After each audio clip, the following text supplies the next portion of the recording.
जिले के सरिस्का क्षेत्र में प्रस्तावित एलिवेटेड रोड के विरोध में सैकड़ों गांवों के ग्रामीणों का आंदोलन तेज हो गया है। लगातार तीसरे दिन भी भारतीय किसान यूनियन के बैनर तले ग्रामीण सरिस्का डीएफओ कार्यालय के बाहर धरने पर बैठे हैं। प्रदर्शनकारी ग्रामीण 30 सूत्रीय मांगों के साथ इस रोड में संशोधन और भूमि अधिग्रहण में पारदर्शिता की मांग कर रहे हैं। उनका कहना है कि प्रस्तावित रोड के कारण सैकड़ों गांव प्रभावित होंगे और हजारों परिवार बेरोजगार हो जाएंगे। ग्रामीणों का आरोप है कि अभी तक किसी सक्षम अधिकारी ने मौके पर आकर उनकी समस्याओं को समझने की कोशिश नहीं की है। भारतीय किसान यूनियन के प्रदेश सचिव भूपत सिंह बाल्यान ने बताया कि महापंचायत के बाद ये धरना प्रदर्शन शुरू किया गया, जो 19 तारीख तक चलेगा। इसके बाद फिर से पंचायत कर जन आंदोलन का निर्णय लिया जाएगा। ग्रामीणों ने चेतावनी दी कि अगर सरकार उनकी मांगों को नजरअंदाज करती रही तो वे सड़क पर उतरकर बड़ा आंदोलन करेंगे। ये हमारा कल हमने एक किसान महापंचायत की है, वहां से ऐलान करके हम यहाँ सरिस्का में आए हैं, धरना दे रहे हैं। 19 तक हमारा बरकरार धरना चालू रहे। और जो कल की जो वाकया हुआ है कि जिस तरह से औरतें पानी नहीं आ रहा मटके लेके फोड़ती है सड़क पे, इस तरह से हमारे पास एक तहसीलदार भेज दिया, कोई सक्षम अधिकारी नहीं भेजा। किसानों की कोई इज्जत जिला कलेक्टर ने नहीं की।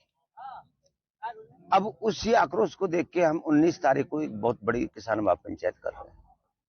एलिवेटेड रोड तो है ही, इसके साथ में अन्य जो 55,000 हेक्टर बीघा जमीन जो ली है, 2 लाख बीघा जमीन जो इन्होंने एक्वायर की है अभी कुछ दिन पहले, उसमें हमें यही पता नहीं है कि वो 55,000 हेक्टर जमीन है कौन सी, कितने गांवों के लिए है।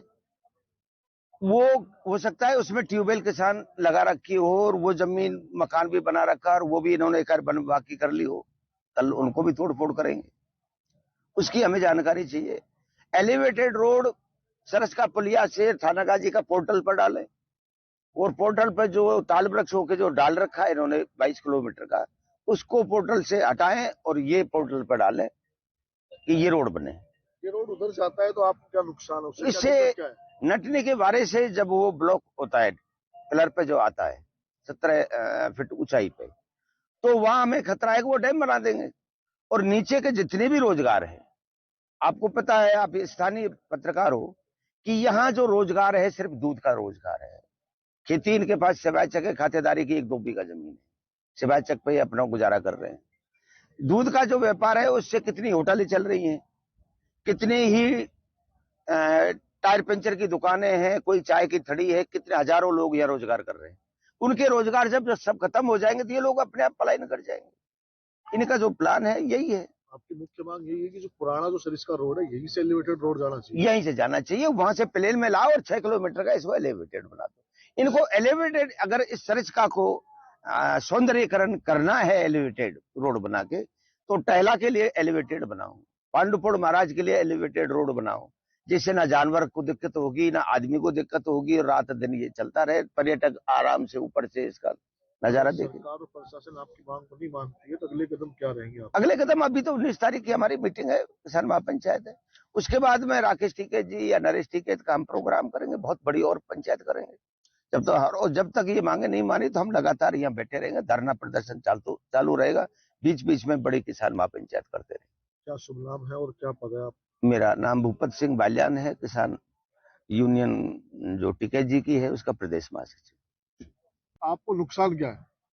देखिए जी, ये जो एलिवेटेड रोड जो ये बना रहे हैं, जो ये नटनी का बारा से अगर मान लो थैंक यू बोर्ड तक बनाते हैं तो हमारे सारे रोजगार ठप हो जाएंगे। अगर इनको एलिवेटेड रोड बनाना है तो वो सरिस्का यहाँ से लेके और थैंक यू बोर्ड तक बनाए, उसमें हमको कोई आपत्ति नहीं है। और इधर वनजीवों का भी मूवमेंट बहुत कम रहता है, इधर ही ज्यादा रहता है, जिससे कि मतलब ये चाहते हैं कि भाई वनजीवों को खतरा रहता है, उससे कोई खतरा नहीं होता है वहाँ, और उसको प्लेन रोड बनाया जाए यहाँ। और हमको समस्या ये है कि हमारे सारे रोजगार खत्म हो जाएंगे, हम बेरोजगार हो जाएंगे, सारे भूमिहीन आदमी वैसे हैं हम। हमारा जो रोजगार चलता है छोटी मोटी दुकान करके जो हम हमारा गुजर बसर करते हैं, हमारे बच्चों का पालन पोषण करते हैं, वो सारे खत्म हो जाए। कितने गाँव के लोग यहाँ मौजूद है? यहाँ कम से कम 100-125 गाँव के लोग मौजूद हैं। केवल ये एलिवेटेड रोड की मांगे नहीं, और बहुत सारी मांगे हैं जो मतलब ये वन विभाग ने भी हमको परेशान कर रखे हैं। जैसे मतलब पांडुपोल का रास्ता बंद कर दिया, उधर से सिलीबेरी गेट से जो रास्ता आता है पांडुपोल, शनिवार मंगलवार को जो मतलब दर्शनार्थी लोग वहां आते हैं उन सबको बंद कर दिया उन्होंने, नहीं जाने देते हैं। इधर टेला गेट से आने वाले को भी बंद कर दिया, इधर से भी मोटरसाइकिल वगैरह सारी बंद कर दी। ये है, जैसे अभी अभी मतलब भूपत जी ने बताया था कि साहब जो 55,000 हेक्टेयर बीघा जमीन जो इन्होंने ली है और अपने नाम इंतकाल कराया है, वो कहाँ है, किस किस गांव से कितनी कितनी जमीन ली गई है, उस जमीन की किस्म क्या है, उस पर क्या किसी काश्तकार का अतिक्रमण है या नहीं है, ये चीजें हैं। क्या शुभ नाम है आपका? मेरा नाम रामकरण गुर्जर है। जो है वो सही है। अभी हमारे को दो रूट्स दिखाए गए हैं, जो एक तो नटनी का बारा कुशालगढ़ होते हुए थानागाजी रूट जाता है और दूसरा नटनी का बारा कुशालगढ़ होते हुए तालवृक्ष होके एक रूट जाता है। ये दो रूट हमें बताए गए हैं। तो इन रूट पे अभी तक हमारे पास डाइवर्जन के लिए या कोई वाइल्ड लाइफ क्लियरेंस के लिए अभी तक कुछ आया नहीं है कि कौन सा रूट है। लेकिन इसमें है, यदि इस रूट पे अगर रूट बनाया जाता है, फुली एलिवेटेड बनाया जाता है, तो सूचना ऐसी थी कि इसमें ज़्यादा कॉस्ट भी ज़्यादा आएगी और 15 से 20 हज़ार पेड़ कटने की भी संभावना है। और अगर उधर से बनाया जाता है तो उसमें इतने पेड़ कटने की संभावना नहीं है और शायद कॉस्ट भी कम आएगी। तो अभी एनएच ही डिसाइड करेगी कि कौन सा रूट लिया जाएगा, कौन सा रूट नहीं लिया जाएगा।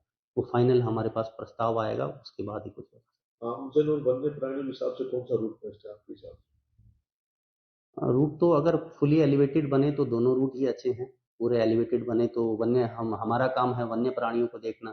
वन्य प्राणियों के हिसाब से तो अगर फुली एलिवेटेड रूट बने, चाहे किसी भी डायरेक्शन में बने, तो वो तो बहुत ही अच्छा होगा, ताकि जयपुर से आने वाला ट्रैफिक, अलवर से आने वाला ट्रैफिक, वो एक जगह से चढ़े और दूसरी जगह से निकले और बीच में किसी भी प्रकार की वन्य जीव कोई घटना ना हो और कुछ भी प्रभावित ना हो।